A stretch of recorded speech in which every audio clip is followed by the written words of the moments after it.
Hello guys, आपका मेरे channel smart study में स्वागत है। आज हम शिक्षा निदेशालय राष्ट्रीय राजधानी क्षेत्र दिल्ली डायरेक्टर ऑफ एजुकेशन की तरफ से दिए जाने वाला प्रैक्टिस पेपर अभ्यास प्रश्न पत्र 2023-24 को सॉल्व करने वाले हैं, जो कि क्लास 6 का है। सब्जेक्ट है इंग्लिश। टाइमिंग इसकी 2.5 घंटे होने वाली है और मार्क्स 60 मार्क्स का आपका एग्जाम होने वाला है। तो आइए स्टार्ट करते हैं आपका सैम्पल पेपर। उससे पहले आपको मेरे चैनल पर सभी सब्जेक्ट के सैम्पल पेपर मिल जाएंगे, आप वहां से देखकर अच्छे से तैयारी कर सकते हैं। तो सबसे पहला है question, read the passage and answer the following question. यहाँ पे एक पैसेज दिया गया है, उसे रीड करना है। 5 क्वेश्चंस दिए गए हैं, लेकिन आपको यहाँ पे 4 क्वेश्चंस करने हैं और हर क्वेश्चन 2 मार्क्स का है। तो आइए पहले पैसेज को रीड करते हैं, फिर क्वेश्चन आंसर सॉल्व करते हैं। तो देखिए क्या कहा गया है पैसेज में। I took a little seed one day about a month ago. एक महीने पहले एक सीड को क्या किया है, लेकर आया हूँ। I put it in a pot of soil and hope that it would grow. क्या कह रहे हैं कि और मैंने इसको क्या किया, एक सॉइल का जो मिट्टी का जो पॉट है उसके अंदर इसको रख दिया है। और उसके बाद मतलब आई होप कि ऐसा चाहता हूँ, होप करता हूँ कि वो ग्रो करेगा। I poured a little water, थोड़ा पानी दिया है। To make the soil right, जिससे कि क्या हो, सॉइल राइट का मतलब कि अच्छे से वो ग्रो कर सके। I put the pot upon in sill where the sun would give it light, मैंने वहां उसको रख दिया है पोट को जहां पे सन की अच्छी लाइट आएगी। I check the plant almost every day, और मैं लगभग रोज ही क्या करता हूँ, अपने प्लांट को चेक कर लेता हूँ। ये हमने पैराग्राफ रीड कर लिया, इसको समझ भी लिया। अब उसी से रिलेटेड क्वेश्चन है। तो क्वेश्चन नंबर 1 में देखो क्या कहा गया है। क्वेश्चन नंबर 1 देखो क्या कहा गया है। What did the speaker put in a pot of soil a month ago. एक महीने पहले सॉइल की जो पोर्ट था उसके अंदर स्पीकर जो यहाँ पे जिसने लिखा है उसने क्या किया है उस पोर्ट के अंदर, तो उसके अंदर क्या डाला है, अ सीड। तो बी आंसर यहाँ पे क्या हो जाएगा, करेक्ट हो जाएगा। नेक्स्ट देखते हैं question number 2। Why did the speaker pour water in the pot. Water जो स्पीकर है वो क्या कर रहा है, पोट के अंदर पानी क्यों दे रहा है, जिससे कि वो सॉइल अच्छे से पकड़ लेगा जो प्लांट है। To make the soil right, तो क्या हो जाएगा, ए आंसर यहाँ पे करेक्ट हो जाएगा। नेक्स्ट देखिए question number 3। How many did the speaker check the plant. कब जो स्पीकर है वो प्लांट को चेक करता है, तो हमने देखा था वो क्या करता है कि एवरी डे वो क्या करता है, अपने प्लांट को चेक कर लेता है। तो बी आंसर यहाँ पे करेक्ट हो जाएगा। क्वेश्चन नंबर 4 देखिए क्या कहा गया है। I put the seed in a pot. I put the seed in a pot of, किसका पोट था वो, किससे भरा हुआ था, मिट्टी से, सॉइल से। तो ए आंसर यहाँ पे करेक्ट हो जाएगा। आई पोर अ डैश वाटर, और कितना पानी देता है वो रोज, एवरीडे कह रहा था कि कितना पानी देता है, अ लिटिल वाटर, उसने कहा ना थोड़ा सा पानी रोज दे देता हूँ। तो सी आंसर यहाँ पे करेक्ट हो जाएगा। तो ये फर्स्ट पैराग्राफ था, 5 क्वेश्चन थे, 4 क्वेश्चन करने थे। इसी तरह से सेकंड है, read the passage and answer the following question. तो देखो क्या कहा गया क्वेश्चन में। Reena is a pretty young girl, she study in class 3rd, she does everything by herself, वो सारा काम खुद करती है। शीना एक प्रीटी मतलब रीना एक प्रीटी गर्ल है, 3rd क्लास में पढ़ती है, अपना सारा काम खुद करती है। टुडे इज फ्राइडे, आज की बात कर रही है वो कि आज फ्राइडे है। She has a science class, आज उसकी साइंस की क्लास है।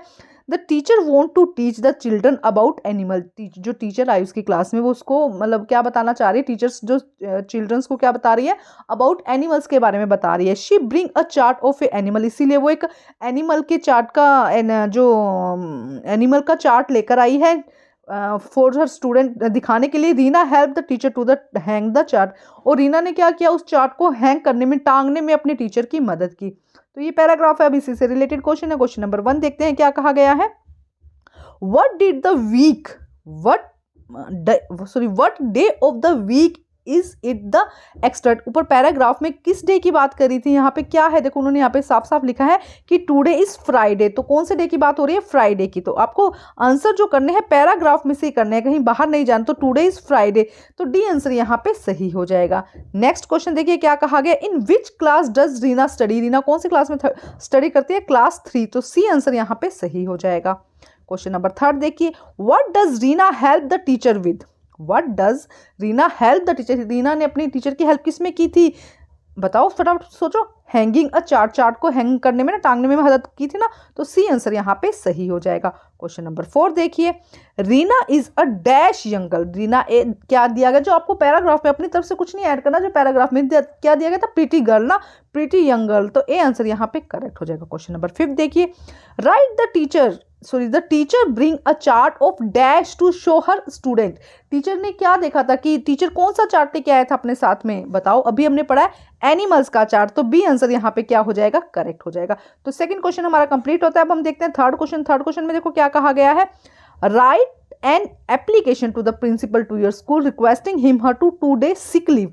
आपको सिक लीव देनी है कि आप बीमार हो और 2 दिन तक स्कूल में नहीं आ सकते हो, इसके लिए एक एप्लीकेशन देनी है। तो आइए स्टार्ट करते हैं।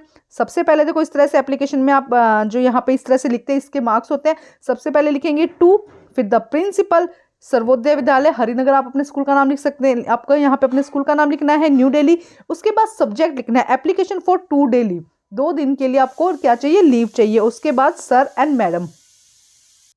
उसके बाद देखो आप क्या लिखोगे, I beg to state that I am suffering from fever since yesterday, मुझे कल से बुखार हो रहा है। Therefore I am unable to attend the school, इसलिए मैं स्कूल अटेंड करने में अनएबल हूँ। Kindly grant me leave for 2 day from 10/3/24 to 12/3/24। ये आप डेट अपने एग्जाम के अकॉर्डिंग लिख दीजिएगा। Thanking you, your sincerely Ram Kumar. उसके बाद हमें क्लास लिखेंगे, सेक्शन क्लास क्या है 7th B, ठीक है। इस बार इसको शॉर्ट कर देते हो जिससे कि एक ही स्क्रीन पर सारा आ जाए और आप इसका स्क्रीनशॉट ले लें। तो यहाँ से आप एक पूरा स्क्रीनशॉट ले लीजिए। पूरा एप्लीकेशन, सिक लीव की एप्लीकेशन आप इजीली आप कर भी सकते हो। इस एप्लीकेशन को अपने आप भी कर सकते हो, अपने शब्दों में भी आप कर सकते हो। तो एक एग्जांपल के तौर पे मैंने आपको दे दिया। अब इसके और में एक क्वेश्चन दिया गया है, उसे देखते हैं। अब इसके और में देखते हैं क्या कहा गया है। Write an application to the principal of your school requesting him her for 3 day leave to attend a relative wedding. आपको क्या करना है, 3 दिन की छुट्टी चाहिए क्योंकि आपके रिलेटिव्स की मैरिज है। तो ये इस सिंपल टाइप की एप्लीकेशन है, पहले जैसी है, बस थोड़ा थोड़ा इसके अंदर चेंज करना है। तो आइए देखते हैं किस तरह से इसको लिखेंगे। तो सबसे पहले की तरह to the principal SV Harinagar, subject application for leave of absence, भाई आप एब्सेंस रहेंगे ना इसलिए। उसके बाद लिखना होगा सर एंड मैडम, जो भी आपके स्कूल में प्रिंसिपल हैं वो लिखेंगे। फिर लिखेंगे I am Ram, student of class 7th B. With due respect, I would like to inform you that I cannot attend school from 10/3/24 to 13/3/24 due to my sister wedding. Since I am the only brother of my sister, I have lots of responsibilities and I have to make preparation for the same. देखो छुट्टी ले रहे हो आप marriage के लिए, लेकिन आपको बताना भी पड़ेगा कि आप थोड़ा सा रिस्पॉन्सिबिलिटीज़ है आपके ऊपर, इसीलिए आप छुट्टी ले रहे हो। क्योंकि 3 दिन की छुट्टी ले रहे हो तो 3 दिन की छुट्टी के लिए आपको ये रिस्पॉन्सिबिलिटी दिखानी पड़ेगी कि ये है। Therefore, I request to kindly grant me leave of absence of 2 days, 2 days या 3 days कर देना, यहाँ पे 3 days कर देना, ठीक है। 3 days योर ओबिडेंटली, ये लिखना ही होता है। योर ओबिडेंटली, नाम राम कुमार है, आप अपना नाम यहाँ पे लिख सकते हैं। क्लास 7th B हो जाएगा आपका। तो इस तरह से लेना है। इसका भी एक स्क्रीनशॉट ले लीजिए आप और उसके बाद इसको लर्न कर लीजिएगा। देखो आप स्क्रीनशॉट ले लीजिए यहाँ से। उसके बाद में your obediently Ram Kumar, class, roll number आपको यहाँ पे लिखना है। अब हम करते हैं नेक्स्ट क्वेश्चन। क्वेश्चन नंबर 4 में देखो क्या कहा गया। Right a paragraph of any one of the following topics based on the given topic. Okay, pet, animal, value of tree, independence day. तो इनमें से किसी एक पर आपको क्या लिखना है, पैराग्राफ लिखना है। तो उसको अच्छे से तैयार कर लीजिएगा। जनरल से टॉपिक है, इजीली आप प्रिपेयर कर लीजिएगा। अगर यहाँ ये क्वेश्चन लास्ट में करेंगे, अगर आपको डाउट रहेगा तो आप कमेंट करके बताइएगा कि हाँ इसमें डाउट है, तो उसके आंसर्स आपको बता दिए जाएंगे। अब करते हैं क्वेश्चन नंबर 5। क्वेश्चन नंबर 5 में देखो अब ग्रामर का पोर्शन आ गया है। Question number 5, answer the following question by picking the correct option. Options आपको लेने हैं, ऑप्शंस दिए गए हैं। 5 क्वेश्चन है, 4 क्वेश्चन करने हैं, 1 मार्क्स के सारे क्वेश्चन है। तो आइए देखते हैं फर्स्ट क्वेश्चन में क्या कहा गया है। The plural of man is, देखो मैन क्या है, सिंगुलर वर्ड है, तो प्लूरल क्या होता है, मैन। तो क्या लिखते हैं हम, MEN। तो सी आंसर यहाँ पे करेक्ट हो जाएगा। देखो वैसे तो प्लूरल में हम क्या कर देते हैं, S या ES लगा देते हैं मोस्टली, लेकिन कुछ कुछ वर्ड्स ऐसे हैं जिनके प्लूरल में क्या हो जाता है, चेंजेस आ जाते हैं। तो इसमें क्या हो जाएगा, मैन का क्या बन जाएगा, मैन, MEN। सी आंसर यहाँ पे सही हो जाएगा। क्वेश्चन नंबर हम सेकंड देखते हैं। What is the opposite of after. After का अपोजिट क्या हो जाएगा, बिफोर। बी आंसर यहाँ पे क्या हो जाएगा, करेक्ट हो जाएगा। नेक्स्ट देखते हैं question number 3, the cat jump dash the well. तो the cat jump into the well, तो ए आंसर सही हो जाएगा। जब भी हम जैसे देखो क्या हुआ, वेल के अंदर, कुएं के अंदर कूदी, तो इस तरह की कूद ही है ना, उसके अंदर एंटर किया है, एक जगह से जंप मार के दूसरी जगह गया, तो हम इनटू का यूज करते हैं। The cat jumped into the well. Next question देखते हैं। क्वेश्चन नंबर 4 में क्या कहा गया है। Dash is the rhyming word of change. Change का राइमिंग वर्ड्स क्या होता है, जिनकी साउंड सेम होती है। जैसे चेंज, कुक, बिल्कुल साउंड सही नहीं है। चेंज, चेंज्ड, ये भी नहीं, साउंड सेम नहीं आ रही। चेंज, रेंज, देखो यहाँ पे दोनों की साउंड क्या है, सेम आ रही है। उसके बाद चेंज नेल्स, तो ये साउंड सही नहीं है। तो सी आंसर यहाँ पे क्या हो जाएगा, करेक्ट हो जाएगा। चेंज एंड रेंज, देखो दोनों साउंड सेम आ रही है ना, उसे राइमिंग वर्ड कहते हैं। क्वेश्चन नंबर 5 देखिए क्या कहा गया। We all dash happy because of you. We all are, क्या आ जाएगा, we all are happy because of you. B answer यहाँ पे क्या हो जाएगा, करेक्ट हो जाएगा। क्वेश्चन नंबर 6 देखते हैं। Choose the correct prepositions, prepositions क्या होते हैं, दो शब्दों को जोड़ने के लिए यूज किया जाता है वाक्य को, जैसे ऊपर नीचे यहाँ वहाँ, इस तरह से जो जहाँ दो शब्द मिलते हैं उन्हें हम क्या कहते हैं, प्रीपोजिशंस कहते हैं। तो बॉक्स में से आपको क्या करना है, प्रीपोजिशंस को करेक्ट करना है। 5 दिए गए हैं, 4 करने हैं। तो आइए देखते हैं। सबसे पहले I don't angry dash you, I don't angry with you, तो यहाँ पे क्या आ जाएगा, फर्स्ट में with. Second, this book is very special for me, मतलब एट नहीं आएगा, यहाँ पे क्या आएगा, for me. This book is very special for me. One day we decide to go dash the park, one day we decide to go to the park, park से पहले भी यहाँ पे क्या आएगा, टू आएगा, तो आंसर क्या हो जाएगा, to.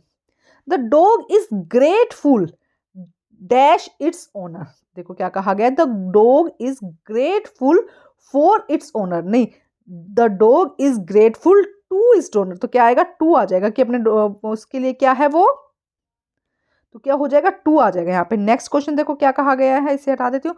Next question, 5th question देखो, माई ब्रदर्स एनिवर्सरी इज डैश नवंबर, तो my brother anniversary is on आएगा, इन नहीं आएगा, उस 5 तारीख के अंदर नहीं है, 5 तारीख को है, तो क्या आएगा, on in, on 5th September, तो my brother's anniversary is on 5th November.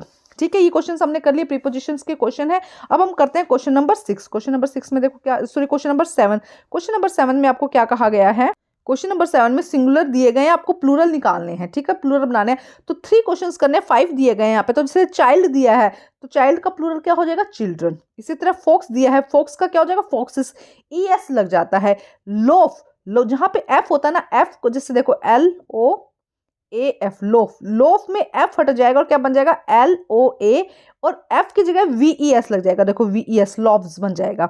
Baby, baby में Y है, देखो कुछ अलग अलग एग्जांपल सभी टाइप के हैं इसके अंदर, देखो बेबी, BE, कुछ रूल्स याद कर लो, बेबी लास्ट में अगर Y होता है ना, तो Y को हटा के हम IES कर देते हैं, तो देखो बेबीज बन गया। शिप का क्या बन गया, शिप्स बन गया। तो एक बार फिर फटाफट एक बार देख लो इनको। चाइल्ड का क्या हो जाएगा, एकदम डिफर हो जाएगा, चिल्ड्रन।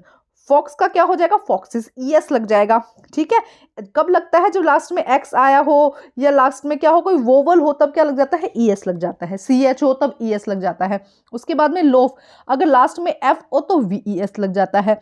बेबी लास्ट में Y हो तो IES लग जाता है। और शिप का सीधा क्या हो जाएगा, S, शिप्स बन जाएगा। तो इस तरह के सिंगुलर को प्लूरल में आपको कन्वर्ट करना है। अब देखते हैं क्वेश्चन नंबर 8। क्वेश्चन नंबर 8 में फिलिंग द ब्लैंक्स करना है। इज द, हैव, हैज आपको लगाना है, कोई भी 3 क्वेश्चंस करने हैं। देखो, the girl dash curl brown hair, तो द गर्ल हैज क्या आ जाएगा, यहाँ पे हैज आ जाएगा कि गर्ल के बाल ब्राउन और हेयर, जो कर्ली और ब्राउन हेयर है। Do you dash Sam contact number, do you have, क्या डू के साथ, यू के साथ हमेशा क्या लगता है, हैव लगता है, तो do you have Sam's contact number, क्या आपके पास में सैम का कॉन्टैक्ट नंबर है। The cats dash fighting for the food, the cats are, यहाँ पे कैट्स बहुवचन दिया गया ना, देखो प्लूरल दिया गया, तो आर्ट्स क्या लगेगा, कैट्स के साथ S लगाना, तो प्लूरल के साथ R लगता है, तो the cats are fighting for food, R आ जाएगा। उसके बाद next, dash is your book, तो योर के साथ क्या लगता है, आर दिस योर बुक, किया ये तुम्हारी बुक है, इज दिस योर बुक, एक सेकेंड, तो देखो यहाँ पे क्या है, यूर ने दिस के साथ हम क्या बोलेंगे, दिस इज योर बुक, ये तुम्हारी बुक है, तो यहाँ पे क्या लगेगा, इज लगेगा। देखो आर से कंफ्यूज नहीं होना, योर से कंफ्यूज नहीं होना, इसमें जो क्वेश्चन बनेगा वो इज से बनेगा, तो क्या आएगा, इज दिस योर बुक, क्या ये तुम्हारी बुक है, तो इज से यहाँ पे आपको लगाना है इज। तो थोड़ा सा ध्यान से करना है। 4 क्वेश्चन दिए गए, 3 क्वेश्चन आपको करने हैं। अब देखते हैं क्वेश्चन नंबर 9। क्वेश्चन नंबर 9 आपके पैराग्राफ दिया गया है, बुक में से दिया गया है, उसे रीड करना है और उसके क्वेश्चंस को सोल्व करना है। तो देखो क्या कहा गया है, पहले क्वेश्चन रीड करते हैं। Read the extract given below and answer the question that follow, आपको क्या करना है, इसको रीड करना है और उनके बाद में क्वेश्चंस को सोल्व करना है। 1 मार्क्स के 2 क्वेश्चंस हैं, 3 क्वेश्चंस दिए गए, आपको 2 क्वेश्चंस रीड करने हैं। तो आइए स्टार्ट करते हैं। सबसे पहले इसको रीड करते हैं। जुम्मन वाला चैप्टर फेयर प्ले वाले चैप्टर में से लिया गया है। Jumman was cross examined by Algu and other. Then Algu announced he was gone into the matter carefully. In our opinion, Juman must pay his aunt a monthly allowance or else the property goes back to her. जो chapter में कहा गया कि जुम्मन क्या कहता है, उसको कहता है भी या तो तुम अपनी उसकी प्रॉपर्टी वापस दे दो जुम्मन को, या तो प्रॉपर्टी वापस दे देनी है, या क्या करना है। अलगू ने क्या कहा था, या तो प्रॉपर्टी दे दो या फिर वो क्या करो, अलाउंस दे दो, महीने का देखभाल के लिए उसको खर्चा दे दो। Now 2 friends were seldom seen together. The bond of friendship between them was broken. उनकी जो फ्रेंडशिप थी वो ब्रेक हो गई गई थी, क्योंकि उसने अपोजिट, उसने जैसा वो चाह रहा था वैसा उसने डिसीजन नहीं दिया ना। In fact Juman was Algu enemy, अब जुमन क्या बन गया था, अलगू का एनिमी बन गया था, वॉन्टेड टू हिज रिवेंज, और अपना रिवेंज चाहता था। अब देखो क्या कहा गया है, अब क्वेश्चंस पूछे गए हैं। क्वेश्चन देखो, फर्स्ट क्वेश्चन क्या है, who cross examine Juman, Juman को किसने क्रॉस एग्जामिन किया था, अलगू ने, तो Algu cross examine Juman. What was the opinion of Algu, Algu का क्या ओपिनियन था, क्या उसने कहा था, Algu opinion that Juman must pay his monthly allowances, otherwise the property would go back, वापस उसको प्रॉपर्टी दे। देखो हमें ये आंसर जो होते हैं ना पैराग्राफ के, ये क्वेश्चन जो पैराग्राफ दिया है उसी में से मिल जाएंगे, ठीक है। थर्ड क्वेश्चन देखो, 3 क्वेश्चन दिया आपको, 2 करना है। Use the word revenge into a adjective, revenge को हमें क्या, रिवेंज मतलब बदला लेना, इससे हमें एडजेक्टिव में कन्वर्ट करना है, तो रिवेंज फुल हो जाएगा, फ्यूएल लगा देंगे आगे। अब सेकंड देखते हैं, सेकंड 10th क्वेश्चन में यहाँ पे क्या कहा गया है, read the extract given below and answer the question. यहाँ पोएम से लिया गया है, कोई 2 क्वेश्चंस करने हैं, 2 मार्क्स के क्वेश्चन है, पहले वाले भी 2 मार्क्स के 2 क्वेश्चंस थे, 4 मार्क्स था टोटल ना। अब देखो क्या कहा गया, beauty is seen in the sunlight, the tree, the birds growing and people working, the dancing for their harvest. ये कहाँ से लिया गया है, कौन सा चैप्टर से लिया गया है, ब्यूटी वाले चैप्टर से लिया गया है। अब इसी से रिलेटेड क्वेश्चन है, देखो क्या कहा गया है, first question, When you can see beauty according to the Snazo, इस पैराग्राफ के अकॉर्डिंग ब्यूटी कब दिखाई देती है आपको, इन द सनलाइट, तो क्या हो जाएगा, बी आंसर यहाँ पे करेक्ट हो जाएगा, आपको इसी के अकॉर्डिंग बताना है। नेक्स्ट क्वेश्चन देखो, what are the beautiful things, beautiful things क्या है, the beautiful things are tree, birds, harvest, dancing of workers that work hard, मतलब जो भी पैराग्राफ में लिखा है वो लिख देना है, ट्री, सनलाइट भी लिख सकते हो, बर्ड्स, हार्वेस्ट, ये सब क्या है, ब्यूटीफुल थिंग्स है। थर्ड क्वेश्चन में देखो क्या कहा गया, what is the meaning of harvest, harvest का मीनिंग क्या होता है, टू गैदर क्रॉप, क्रॉप को गैदर करना, इकट्ठा करना, कट करना, ये सब क्या आता है, हार्वेस्टिंग के अंदर आता है। नेक्स्ट अब क्वेश्चन देते हैं, अब जो क्वेश्चन है क्वेश्चन नंबर 11, आपको क्या करना है, फॉलोइंग क्वेश्चन 30 to 40 वर्ड्स में आपको आंसर करना है, और हर क्वेश्चन क्या है, यहाँ पर 3 मार्क्स का है, 4 क्वेश्चन करने हैं, 3 मार्क्स के हैं, तो टोटल 12 मार्क्स का आपके क्वेश्चन है। तो आइए, ये क्वेश्चन आपके चैप्टर में से लिए गए हैं, तो आइए करते हैं इनको स्टार्ट। गाइज आप मेरी इंस्टाग्राम पे आईडी है, आप उससे भी फॉलो कर सकते हैं, वहाँ पे हर एक इन्फॉर्मेशन आपको शॉर्ट वे में मिल जाएगी, आंसर की आपको शॉर्ट वे में मिल जाएगी, सैम्पल पेपर शॉर्ट वे में मिल जाएगा, इसके अलावा कोई सर्कुलर आएगा तो वो भी आपको शॉर्ट वे में मिल जाएगा, तो आप वहाँ से उसको फॉलो कर सकते हैं। अभी बहुत कम मैंने मतलब वीडियोज़ डाले हैं, उसके अंदर अभी स्टार्ट कर रही हूँ, अगर आप लोगों का सपोर्ट मिलेगा तो उसको भी मैं अच्छे से चलाऊंगी, जिसमें कि आपको इन्फॉर्मेशन क्या होगी, शॉर्ट में मिल जाएगी और बहुत जल्दी मिल जाएगी उसके अंदर। तो उसका पेज का नाम है स्मार्ट स्टडी 10, SMAR_T STUDY10, ये इसकी आईडी का नाम है, आप इसे फॉलो कर सकते हैं। तो आइए करते हैं क्वेश्चन नंबर 11। क्वेश्चन नंबर 1 देखते हैं क्या कहा गया है। वीडियो को जरूर लाइक कर दीजिए, जिससे कि क्या होता है, मुझे भी मोटिवेशन मिलता है कि हाँ आप लोग वीडियो को लाइक कर रहे हो, तो मैं और कुछ नया आप लोगों के लिए करने की कोशिश करती हूँ।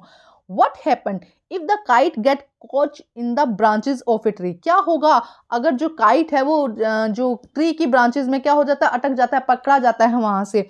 When the kite come down to low, जब जो काइट है वो बहुत नीचे आ जाता है, it still get caught in the branches of a tree. The bright and beautiful new kite turn into a tattered and torn piece. क्या कह रहे हैं कि इसके अब जब वो फंस जाता है, अटक जाता है, तो नया क्या है, काइट टर्न करता है, मतलब नया काइट आता है और वो क्या करता है, हवा में लहराना शुरू कर देता है।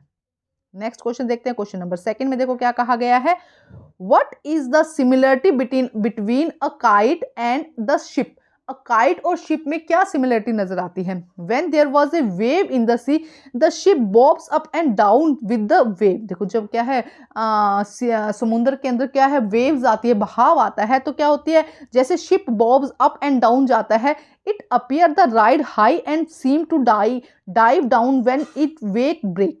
सिमिलरिटी जैसे देखो क्या कहा जा रहा है कि जब समुद्र में क्या आती है, वेव्स आती हैं, तो शिप क्या इस तरह से वेव्स दिखाते हैं ना, शिप कभी ऊपर जाते हैं कभी नीचे जाते हैं, ठीक उसी तरह से similarity the kite rise up high in the sky when it wing and are filled with air, but as the speed of the wind is become slow. जब स्पीड क्या होती है, हाई होती है, तो वो ऊपर की तरफ जाता है, लेकिन स्पीड जब नीचे हो जाती है तो वो नीचे की तरफ आना शुरू हो जाता है, slow. It take a dip and seem to rest, और फिर रेस्ट पर हो जाता है, मतलब धीरे धीरे उड़ना शुरू करता है, फिर ऊपर हवा आती है, फिर तेज हो जाता है, तो दोनों में ये सिमिलरिटीज है। अब देखते हैं क्वेश्चन नंबर 3। क्वेश्चन नंबर 3 में क्या कहा गया है। Why does the poet say that beauty is within our self? Poet ने ऐसा क्यों कहा कि ब्यूटी हमारे अंदर ही है। The poet said that there is a beautiful within are your self in your deeds that are good and if you are thought are happy. वो कह रहे हैं कि ब्यूटी हमारे अंदर ही है, लेकिन वो दिखती कब है, जब हमारा मूड अच्छा होता है, हमारी थॉट अच्छी होती है तो हम हैप्पी होते हैं। अगर हमारे साथ कुछ तकलीफ है तो हम थोड़े उदास हो जाते हैं। तो जो भी ब्यूटी है वो हमारे अंदर ही है। इन योर डीड्स, हम जो करते हैं, दैट आर गुड, अगर हमारे जो डीड्स जो भी हमने किया है वो अच्छा है। If your thought are happy, अगर हमारी थॉट अच्छी है तो हम हैप्पी हैं। ठीक है, अब क्वेश्चन नंबर 4 देखते हैं। क्वेश्चन नंबर 4 में क्या कहा गया है यहाँ पे, the voice of the panch is the voice of God, explain. जो पंच की वॉइस है वो भगवान की वॉइस है, explain. One should not deviated from the path of the justice and truth from the friendship और एनिमी। देखो क्या कह रहा है कि सिर्फ मतलब ये एक ऐसी आवाज़ है, ऐसा जस्टिस ऐसी आवाज़ है जो फ्रेंडशिप से और एनिमिटी से, मतलब कि शत्रुता से दूर है। द पंच या जज become the representative of God, जो पंच होते हैं वो एज ए गॉड को रिप्रेजेंट करते हैं। He expect to put aside the personal feeling and give fair decision. उनको क्या करना पड़ता है, अपनी पर्सनल फीलिंग, चाहे आपका दोस्त है चाहे आपका शत्रु है, उनको साइड में रखकर, पर्सनल फीलिंग को साइड में रखकर क्या देना पड़ता है, फेयर डिसीजन देना पड़ता है। इसीलिए कहा जाता है कि the voice of the panch is the voice of God. Next देखते हैं question number 5। What did the Jumman realise on being appointed as a panch? जब जुम्मन को एज ए पंच रियलाइज किया तो उसको मतलब क्या रियलाइज हुआ, क्या फील हुआ जब एज ए पंच बना दिया? On being appointed as a panch, Jumman realise that his responsibility as a जज, उसे अपनी रिस्पॉन्सिबिलिटी क्या हुई, एहसास हुई। The dignity of the post, और इस पोस्ट की डिग्निटी उसको महत्वपूर्णता पता चली। A panch has no friend और नो एनिमी, एक पंच का कोई मित्र नहीं होता, कोई शत्रु नहीं होता। He has also do only justice, वो सिर्फ वहाँ पे क्या करने के लिए आया, सही चीज़ों का चयन करने के लिए आया, जस्टिस करने के लिए आया है।